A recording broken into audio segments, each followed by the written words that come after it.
You've left the toxic relationship. You've done the healing. You've learned boundaries.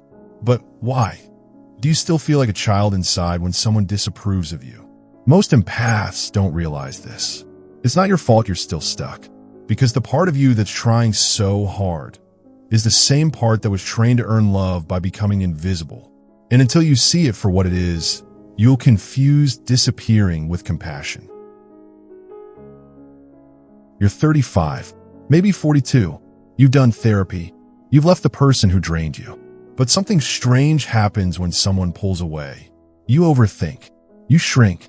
You people please again. Your chest tightens. And in that moment, you're not an adult anymore. You're 5. You're standing in a kitchen where no one hears you. You're trying not to cry because you were told crying makes things worse. So you smile. You clean up. You help. You give.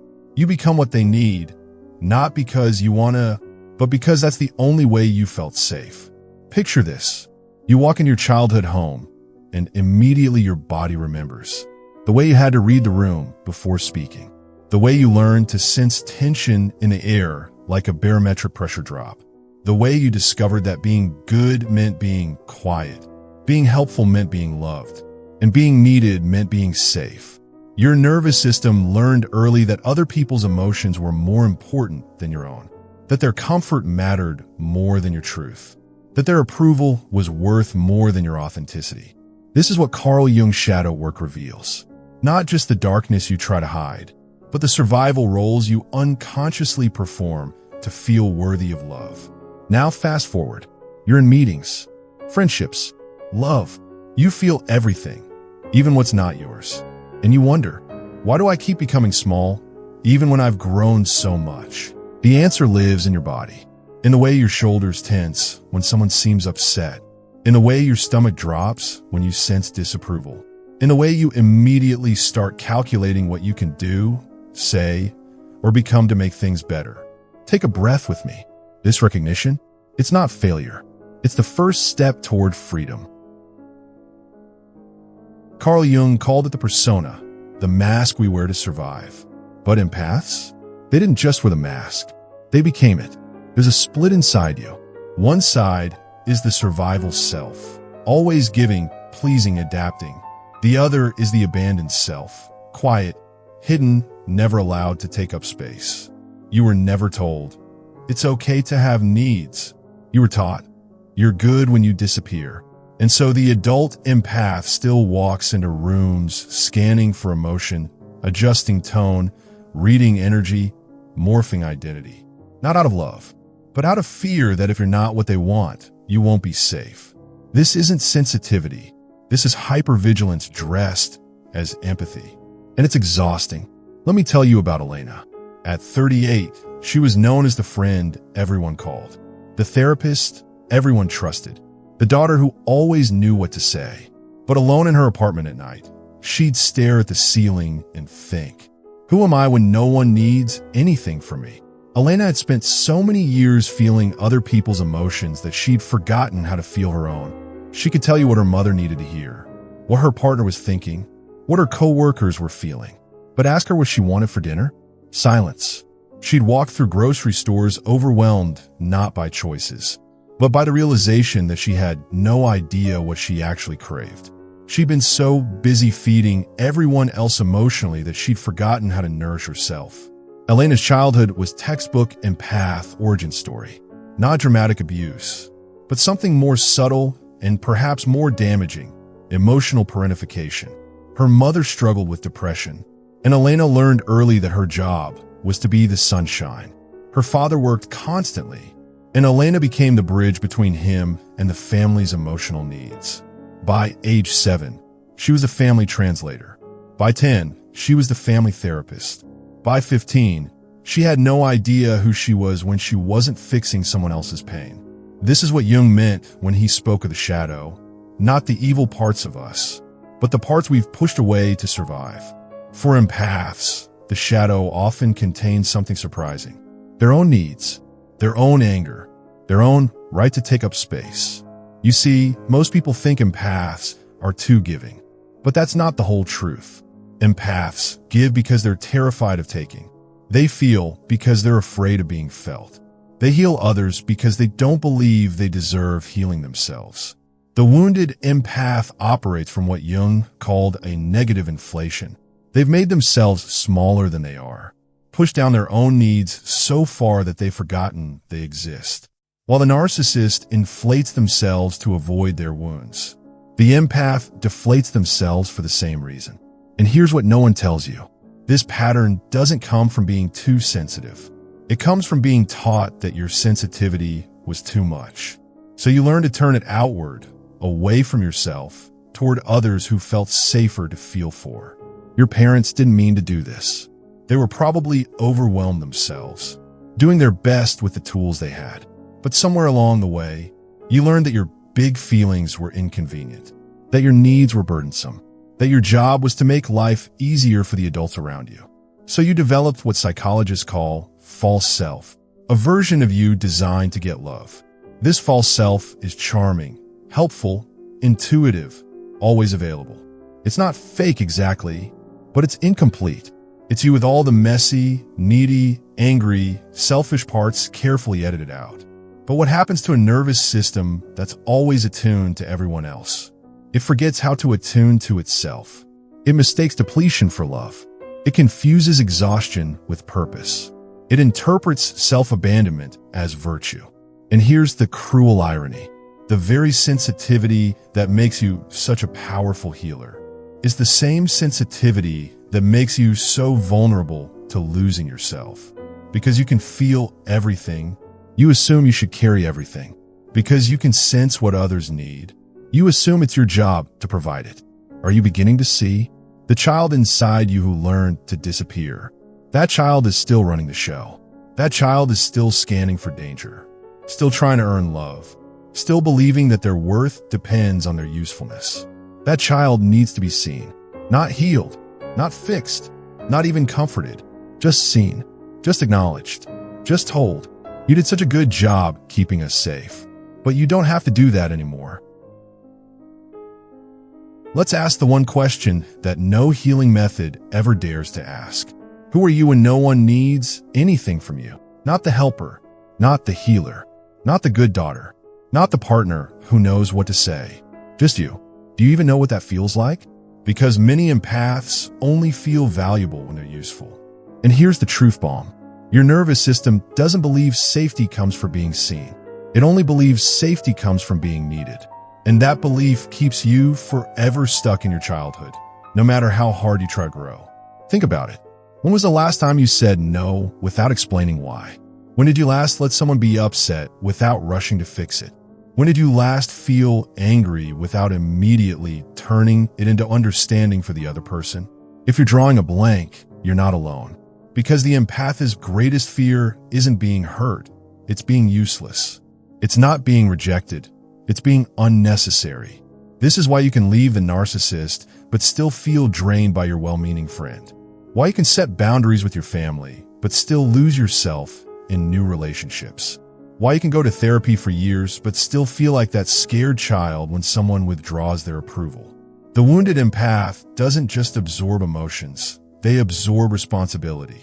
They take on the emotional labor of keeping everyone comfortable, everyone happy, everyone okay.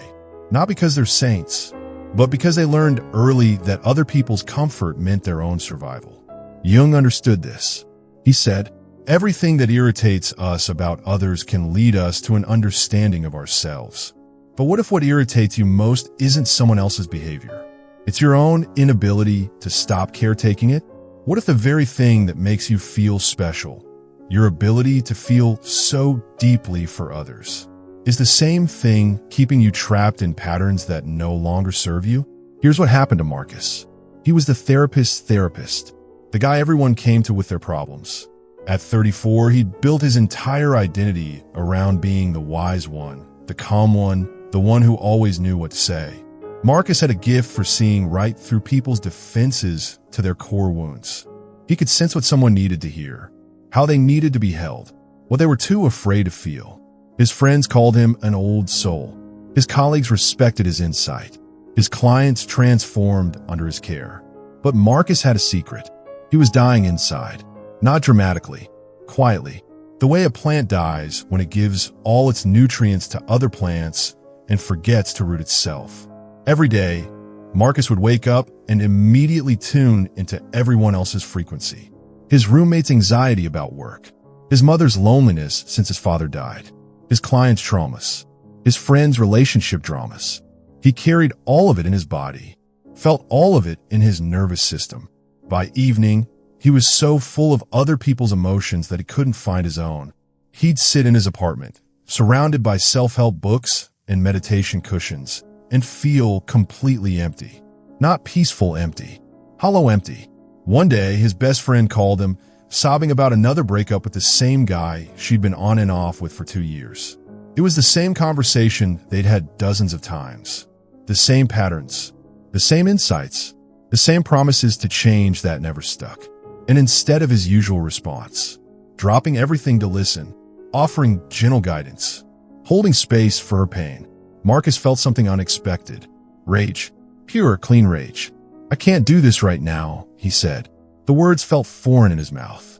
His friend was shocked. Marcus was shocked. But something in that moment cracked open. "What do you mean you can't?" she asked. And Marcus could hear the hurt, the confusion, the subtle accusation in her voice. The old Marcus would have immediately backtracked, apologized, explained himself. But this Marcus, this exhausted, depleted, finally honest Marcus said, I can't. I'm tired. I've given all I have to give today." The silence on the other end felt like death. His nervous system screamed, "Fix it. Explain. Make her feel better."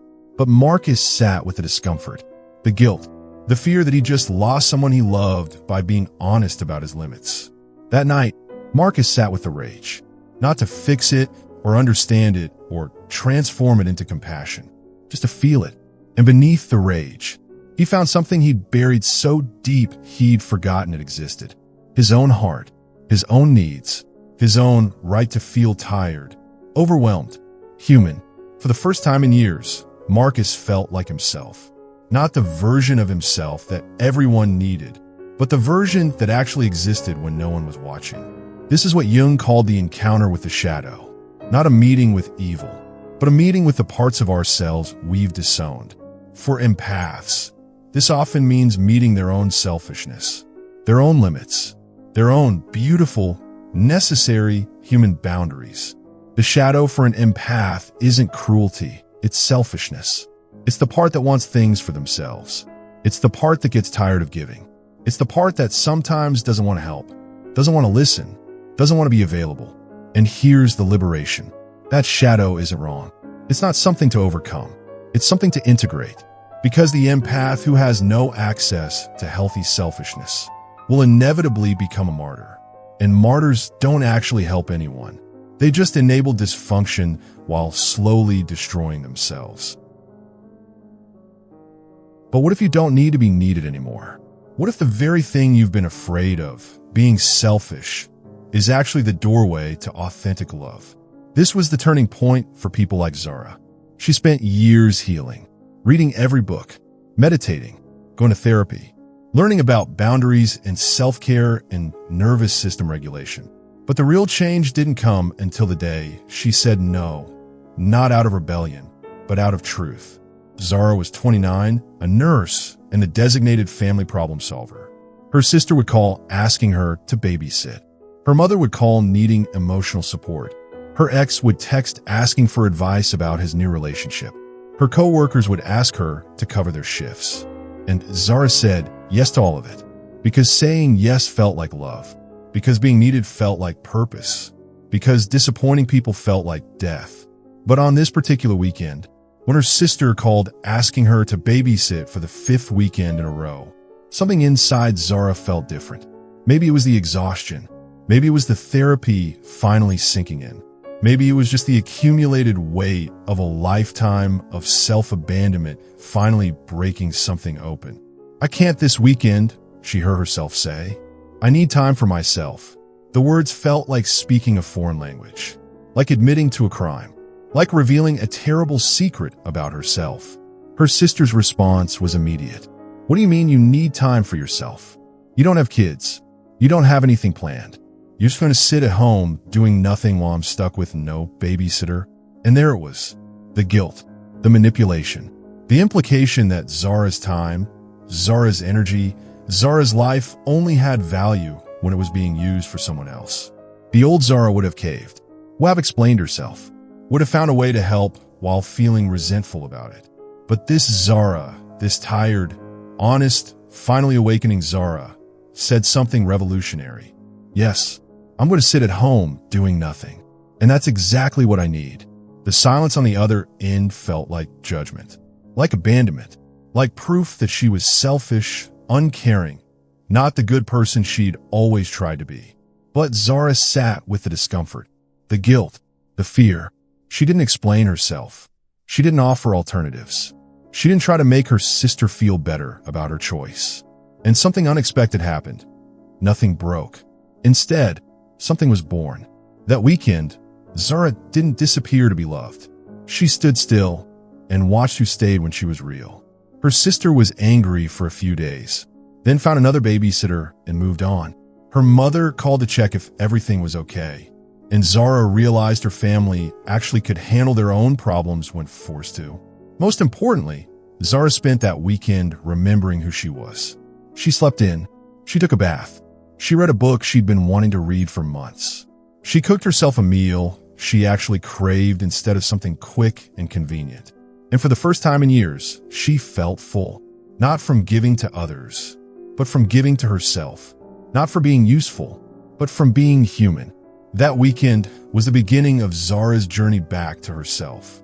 Not the self she'd constructed to get love, but the self that had always been there, waiting patiently beneath all the roles and masks and performative goodness. See, the journey of the wounded empath isn't about becoming less sensitive. It's about learning to include yourself in your own circle of care. It's about discovering that boundaries aren't walls. They're the skin that lets you know where you end and others begin. Carl Jung's shadow work teaches us that our compulsive helpfulness often hides our unconscious fear of being unworthy without it. That behind every yes we don't mean is a deeper no we've never been allowed to feel. Jung spoke of individuation, the process of becoming who you truly are, not who others need you to be. For empaths, this means something radical, learning to feel your own feelings first. This doesn't make you selfish. It makes you real. Because here's what no one tells you. You can't truly empathize with someone while you're abandoning yourself. You can only project what you think they need, based on what you needed when you were small and scared. Real empathy, the kind that actually helps, comes from a full cup, not an empty one. It comes from someone who has learned to tend their own inner world first, so they can show up for others without losing themselves. But how do you get there? When every cell in your body believes that self-care equals selfishness. When your nervous system has been trained to equate love with self-abandonment. You start small. You start with breath. You start by noticing when you're about to disappear into someone else's emotional reality. And you pause, just for a moment. You ask, what am I feeling right now? What do I need? Not what they need from you. What you need, even if it's messy, even if it's inconvenient, even if it makes someone else uncomfortable. This is revolutionary for an empath, because you've been taught that your needs are secondary, that your feelings don't matter as much, that your job is to be the emotional shock absorber for everyone around you. But what if that's not your job? What if your job is simply to be human, beautifully, imperfectly, boundaried human? The turning point comes when you realize that taking care of yourself isn't taking away from others. It's giving them the gift of your authentic presence instead of your depleted performance. To return to yourself as an empath is not about becoming less sensitive. It's about rerouting your energy back into your own body. Carl Jung called it individuation, the process of becoming who you truly are, not who your past needed you to be. That starts with small things. You pause before fixing someone. You name your need, even when your voice shakes. You stop explaining your softness. You stop proving your worth. You return again and again to that inner child who never had permission to feel. And you say, you're not here to rescue anyone. You're here to remember who you are, because real empathy doesn't require you to disappear. It invites you to feel without abandoning yourself. This is what healing looks like for the awakening empath. Not becoming harder, but becoming whole. Not feeling less, but feeling from a place of fullness instead of emptiness. Think of it like this. For years, you've been a radio constantly tuned to everyone else's frequency. You've gotten so good at picking up other people's signals that you've forgotten how to tune into your own. The static of everyone else's emotions has drowned out the clarity of your own inner voice. The journey home is learning to turn the dial back to yourself. Not exclusively. You'll always be sensitive to others, but primarily learning to check in with your own frequency first. To make sure you're grounded in your own signal before you tune into anyone else's. This is what Jung called the transcendent function, the ability to hold paradox. You can be both sensitive and boundaried, both giving and receiving, both individual and connected, both empathetic and self-protective. It's learning that when someone is upset, your job isn't to fix their upset. It's to stay present with your own heart while witnessing theirs. It's discovering that the most loving thing you can do is show up as yourself, not as who you think they need. It's understanding that your sensitivity isn't a burden to manage. It's a gift to honor. But gifts are meant to be given freely, from choice, not from compulsion. When you learn to feel your own feelings first, something magical happens. You stop taking on emotions that aren't yours. You stop trying to heal people who don't want to be healed. You stop exhausting yourself trying to earn love from people who aren't capable of giving it. Instead, you become a mirror, clear, present, reflecting back what is without adding your own distortion. You become a sanctuary, safe, grounded, able to hold space without losing space. Let me tell you about David.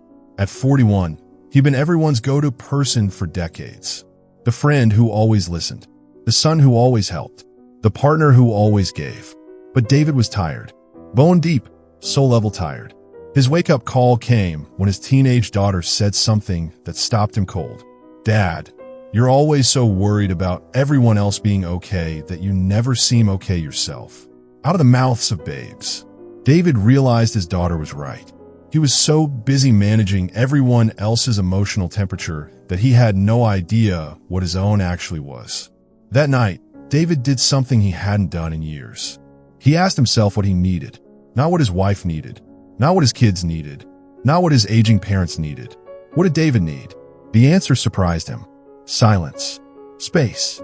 Time to think without immediately turning his thoughts into action items for how to help someone else. So David started small. He began taking walks alone. 10 minutes at first, then 20, then an hour. He didn't use the time to plan or problem solve or worry about everyone else. He just walked and breathed and remembered what it felt like to be in his own body without having to manage anyone else's experience. Slowly, David began to recognize his own emotions again.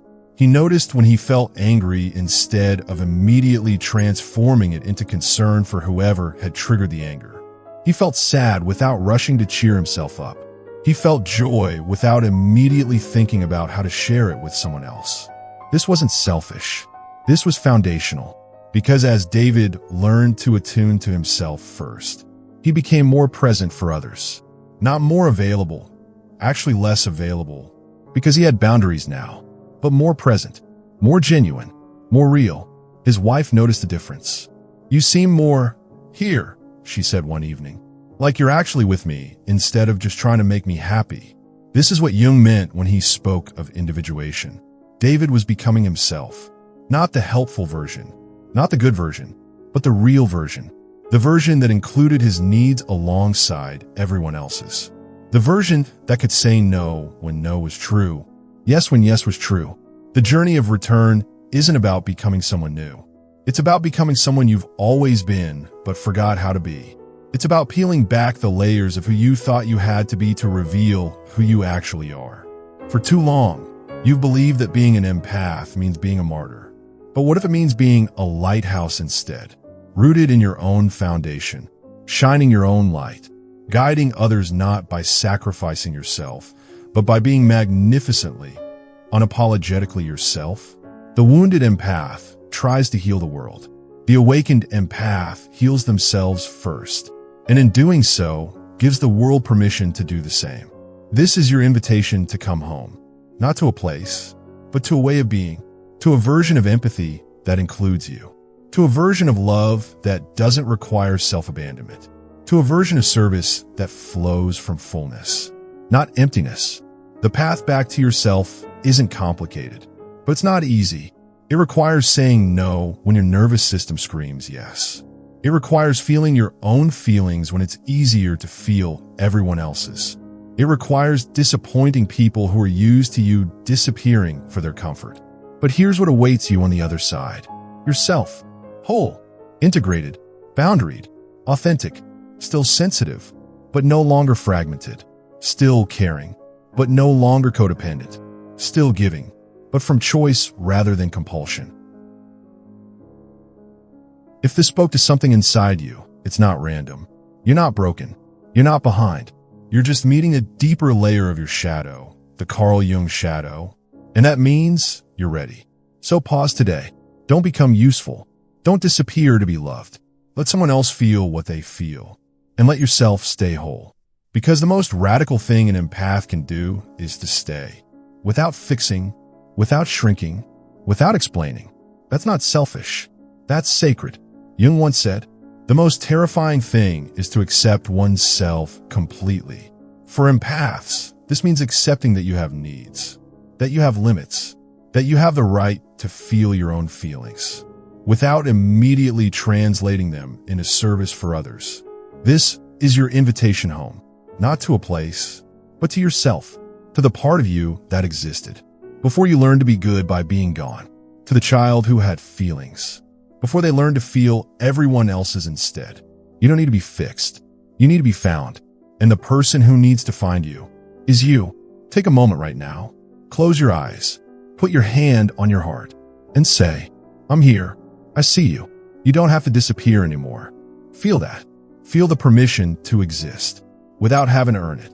Feel the radical idea that you matter, not because of what you do for others, but simply because you are. This is your true empathy, not the kind that abandons you to save others, but the kind that includes you in the circle of beings worthy of care, not the kind that depletes you, but the kind that flows from your fullness. The wounded child inside you who learned to disappear. They did such a good job. They kept you safe. They helped you survive. But you don't need to survive anymore. You get to live. And living means being here, fully here, in your own body, with your own feelings, claiming your own space, honoring your own truth. The world doesn't need another empty empath giving from depletion. The world needs you, whole, boundaried, authentic you. The you who feels deeply but doesn't drown. The you who gives freely but doesn't abandon. The you who loves without losing yourself. This journey back to yourself. It's not selfish. It's the most generous thing you can do. Because when you stop abandoning yourself, you give everyone permission to stop abandoning themselves too. When you model what it looks like to be sensitive and boundaried, you show others it's possible. Your healing ripples out. Your wholeness gives others permission to be whole. Your refusal to disappear reminds others that they don't have to disappear either. Welcome back to you. The journey home has begun. If this resonated, if you felt seen, if something in you is ready to remember who you are beneath all the roles you've played, let me know in the comments. Share what spoke to you. Share what you're ready to reclaim. Your story matters. Your awakening matters. You matter. And remember, you're not here to save anyone. You're here to be yourself. Fully, authentically boundaried yourself. That's your gift to the world. Welcome back to you.